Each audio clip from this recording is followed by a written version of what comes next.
One day, the thought occurred to Brown that he could get a PhD in engineering. He didn't care about the degree or the prestige, but the subject matter fascinated him. He knew that the two best science and engineering schools were Massachusetts Institute of Technology, MIT, and California Institute of Technology, Caltech. He wanted to study at one of them.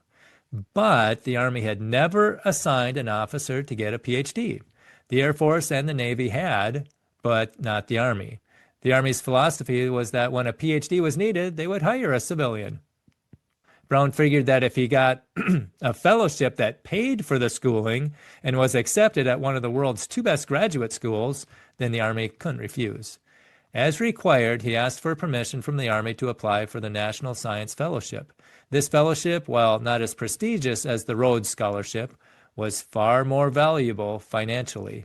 This was such a new idea for the Army, an officer asking to get a PhD using a National Science Fellowship, that they sent out a high-ranking official from the Pentagon to interview Brown. This official liked the idea and decided to approve. So Brown applied and scored in the 99.9 percentile in the quantitative part of the National Science Fellowship test. Fellowships were awarded based on ability, and Brown certainly had the ability to handle the subject matter. Meanwhile, both MIT and Caltech had accepted him. Brown picked MIT because he thought it was the best science and engineering school in the world. MIT.